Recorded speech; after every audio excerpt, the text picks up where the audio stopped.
오늘 이 마태복음 마지막 말씀을 가지고 모든 희망의 시작, 모든 희망의 시작이라는 제목으로 함께 하나님의 말씀을 나누고 기도하기 원합니다. 어릴 때 저희 아버지는 송대관의 해 뜰 날, 여러분들 들어보셨나요? 쨍하고 해 뜰 날이라는 곡을 참 좋아하셨습니다. 어릴 때 저희 집은 가난했는데요. 제가 가난했다고 하니까 못 믿으시는 분들이 있는데 진짜 어제 우리 아내와 함께 저녁 시간에도 놀라운 간증을 이야기했는데 참 가난했지만 늘 아버지 입에서 이 흥얼거리시는 이 노래를 들으면서 참 희망을 가지고 살았던 것 같습니다. 그 가사를 잠깐 나누자면 그렇습니다. 자막으로 올리기는 그렇고 제가 읽어드리겠습니다. 꿈을 안고 왔단다 내가 왔단다 슬픔도 괴로움도 모두 비켜라 안 되는 일 없단다 노력하면은 쨍하고 해 뜰 날 돌아온단다. 저는 이 노래를 부르시는 아버지의 뒷모습이 너무 좋았습니다. 여러 가지로 힘들어 하셨지만 늘 희망의 끈을 놓지 않으시고 사셨던 아버지의 긍정적인 모습이 아직도 제 눈에 선한데요. 여러분 최소한 하나님의 성도들이라고 한다면 이렇게 희망을 품고 살아가는 사람들입니다. 그렇다면 왜 하나님의 성도는 이렇게 절망적인 상황이라고 할지라도 소망을, 희망을 가지고 낙심하지 않을 수 있습니까? 바로 모든 희망의 시작이신 예수 그리스도, 부활하신 예수님이 계시기 때문입니다. 어떤 절망적인 상황에서도 희망을 품게 하는 힘과 능력이 바로 예수님의 부활하신 사건에 있습니다. 오늘 말씀은 바로 모든 희망의 시작이신 이 예수 그리스도의 부활 사건을 담고 있습니다. 예수님께서는 부활하신 후에 11 제자에게 나타나셔서 말씀하셨습니다. 이제 예수님께서 십자가에 달려 죽으시고 모든 것이 끝났구나.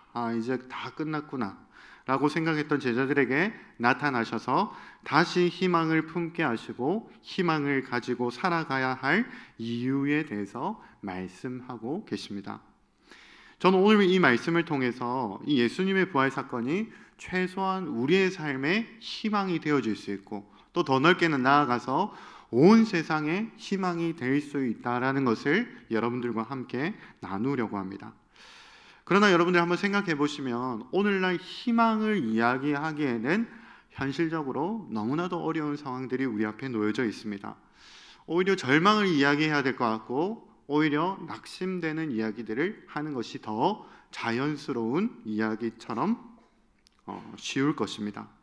코로나와 같은 전염병의 위험, 기후변화로 해빙이 녹고 있는 지구온난화, 그리고 거의 반세기 만에 겪는 지금 세계 최대의 경제위기라고 하는데 경제위기, 그리고 얼마 전에 오늘인가요 어젠가요 폴란드에 이제 미사일이 떨어져서 그 미사일이 누가 도대체 쐈는지, 지금 세계 3차 대전이 일어나는 것은 아닌지 라고 이렇게 러시아 우크라이나 전쟁과 같은 우리 모두의 지금 우리의 내일은 모두 안녕하지 못한 상황입니다. 특히 우리의 내일을 생각하면 가장 심각한 것 중에 하나가 바로 기후변화입니다. 이제 전 세계가 탄소 중립을 지키지 않으면 우리 다음 세대가 살아가야 할 삶의 터전을 잃게 된다라고 이렇게 이야기합니다. 이것에 대해서 프란시스코 교황은 아주 유명한 이 이야기를 했습니다. 재작년에 이렇게 이야기했습니다. 하나님은 용서하십니다. 인간은 때때로 용서합니다. 그러나 자연은 결코 용서하지 않습니다. 여러분, 이런 상황들 속에서 우리는 어떻게 희망을 이야기할 수 있을까요? 아니, 예수님은 우리에게 세상으로 가서 그분이 가르치신 내용을 전하라고 하셨는데 어떻게 이런 희망의 말씀, 믿음, 소망, 사랑과 같은 이야기들을 이렇게 절망적인 상황 속에서 우리가 현실 속에서 이야기할 수 있느냐는 말씀입니다. 오늘 우리가 이 예수님의 말씀을 살펴보기 전에 사람들이 그동안 어떤 희망을 품고 왔는지, 어떤 희망을 품고 살아왔는지 한번 생각해 봅시다. 도대체 희망이라는 단어는 누가 먼저 이야기했고 오늘보다 내일이 더 나을 것이라는 이 사실이 어디서부터 시작되었는지 한번 생각해 보자는 말씀입니다. 먼저 희망이라는 개념 자체는 기독교에서 출발되었다라는 사실을 우리가 기억해야 합니다.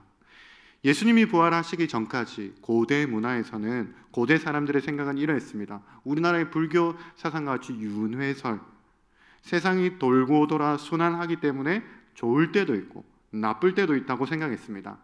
그리고 황금시대는 옛날이었고 옛날의 황금시대로 회복해야 되는데 지금은 점점점 쇠퇴한다라고 그렇게 생각했습니다. 예수님이 부활하시기 전까지는 이 유교적인 사상이 윤회설을 바탕으로 한 이 유교적인 사상이 동양세계에서, 그리고 서양에서는 그리스의 사상이 점점 황금시대로부터 쇠퇴한다는 이 그리스의 사상이 지배하고 있었습니다.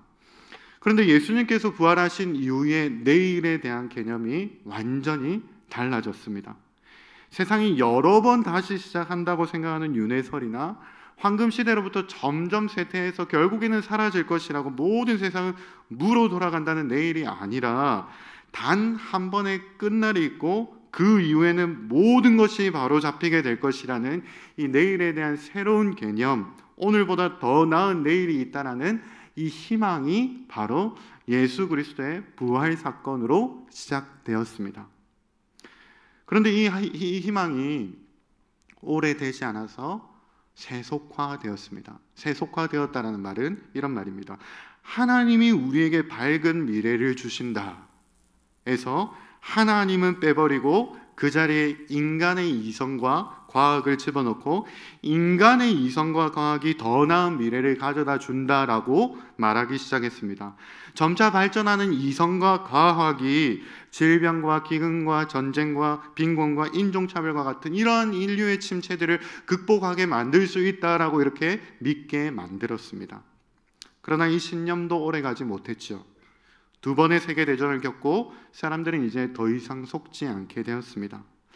인간의 이성과 과학이 우리에게 밝은 미래를 주는 것이 아니구나. 이성과 과학은 발전했지만 인간의 본성은 간과했습니다.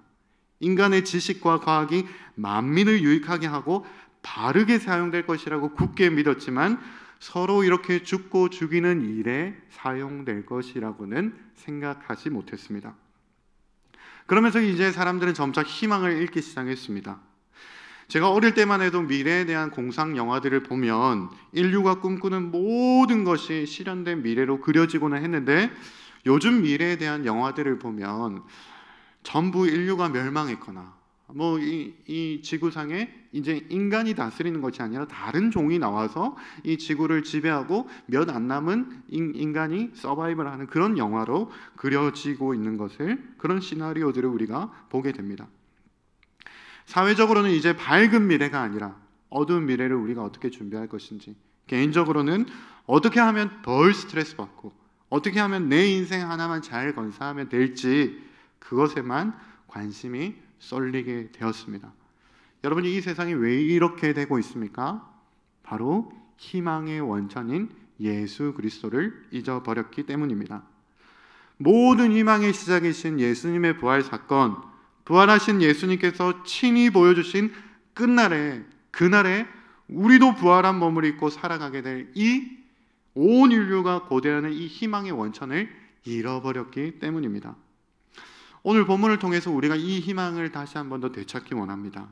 최소한 하나님의 성도의 삶에서뿐만 아니라 이 세상 모든 희망의 원천이신 부활하신 예수님, 그 예수님이 희망찬 내일을 준비하며 분부하신 이 말씀을 통해서 우리가 나의 희망뿐만 아니라 온 세상의 희망을 발견하는 시간이 되기를 원합니다. 먼저 첫째로 우리는 예수님의 부활하신 사건을 믿음으로 우리는 감히 믿기 힘든 희망을 품고 있습니다. 오늘 말씀은 예수님의 부활하신 사건 이후에 11 제자에게 나타나셔서 하신 말씀입니다. 16절 17절에 먼저 이렇게 말씀합니다. 11 제자가 갈릴리에 가서 예수께서 지시하신 산에 이르러 예수를 배웠고 경배하나 아직도 의심하는 사람들이 있더라. 예수님의 제자들 중에 아직도 의심하는 사람들이 있더라라고 말씀하고 있습니다. 의심하는 자들, 의심하는 사람들이라는 말은 최소 11명 중에 2명 이상이 의심했다는 말입니다. 예수님께서 십자가에 달리신 것을 직접 봤거나 예수님의 십자가에 달리셨다는 것을 들은 사람들입니다.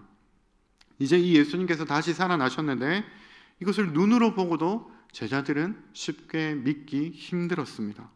제자들이 누구입니까? 이 11 제자들이 죽은 나사로도 다시 살아난 것을 본 제자들입니다. 나는 부활이요 생명이니 나를 믿는 자는 죽어서도 살겠다라는 말씀을 직접 예수님께로부터 가르침을 받은 제자들입니다. 그런데 예수님께서 나사로와 달리 부활하신 몸, 부활하신 완전하신 몸을 입고 오신 것을 보고도 믿을 수 없는 의심이 그들 가운데서 일어났다라고 가감없이 오늘 성경은 말씀하고 있습니다. 요한복음에 보시면 도마가 바로 이렇게 보고도 믿지 못했습니다. 그러자 예수님은 그 손 못 자고 만져보아라. 예수님은 손가락을 내밀어 옆구리에 넣어보아라고 권하셨습니다. 그리하여서 믿음 없는 자가 아니라 믿는 자가 되라고 말씀하셨습니다. 보고도 믿지 못하자 부활하신 몸을 직접 만져보고 믿도록 허락하셨습니다. 그리고 보지 못하고 믿는 자는 더 복되다라고 말씀하셨죠. 여러분, 이처럼 보고도 믿기 힘든 일이 있습니다. 분명히 닫힌 문인데 닫힌 방에 문을 열지 않고 들어오시는 일, 그리고 동행하는 중에 갑자기 사라지는 일 등 시공간에 제약받지 않는 이런 일들, 그리고 지금과 우리가 지금 있는 우리와 다른 뼈와 살을 가지신 부활의 첫 열매 되신 이 예수님을 제자들이 보았을 때 그러했다는 것입니다.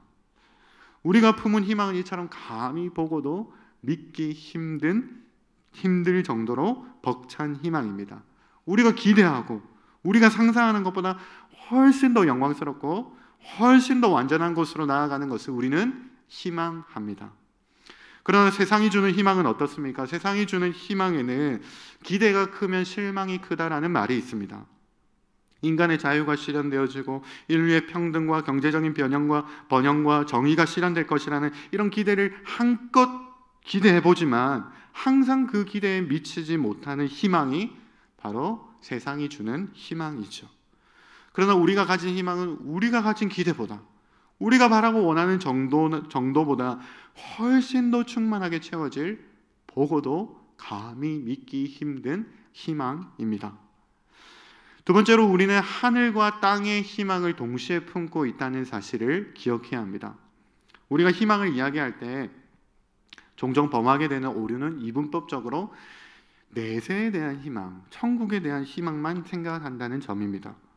기독교의 희망은 결국에는 저 천국, 하늘에 대한 소망이기 때문에 이 땅의 희망은 별 볼 일 없거나 가치 없는 것으로 그렇게 관심을 가지지 않는다면 바로 오늘 말씀에 예수님을 오해한 것입니다.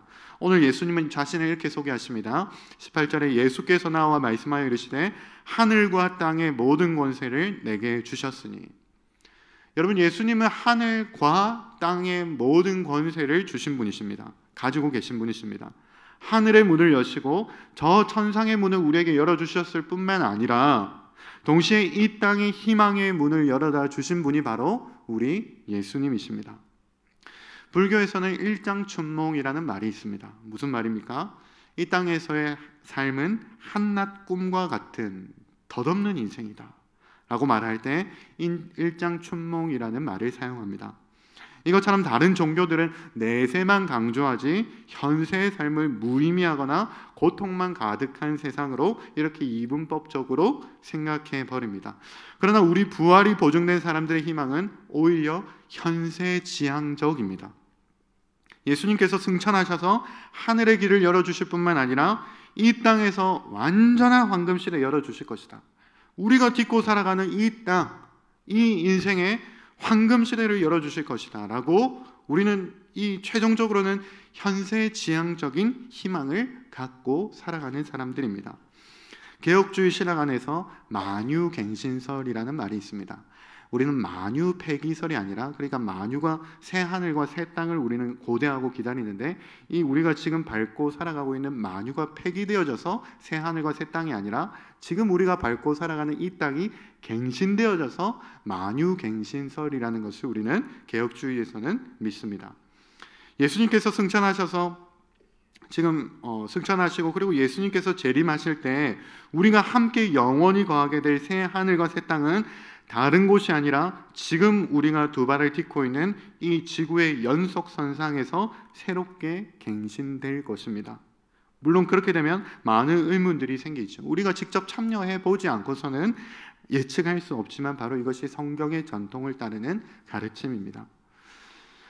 분명한 것은 오늘 우리가 발 딛고 살아가는 현실, 지금 우리가 발 딛고 살아가는 이 현실이 영원과 있다는 사실입니다. 인본주의의 선봉자들인 우주과학자들은 인간에게 헛된 희망을 심겨주곤 합니다. 지구와 같이 이렇게 사람이 살 수 있는 다른 별을 찾으면서 언젠가 우리는 다른 별로 이사가서 살 수 있다라는 이런 허무맹랑한 희망을 심겨주곤 합니다.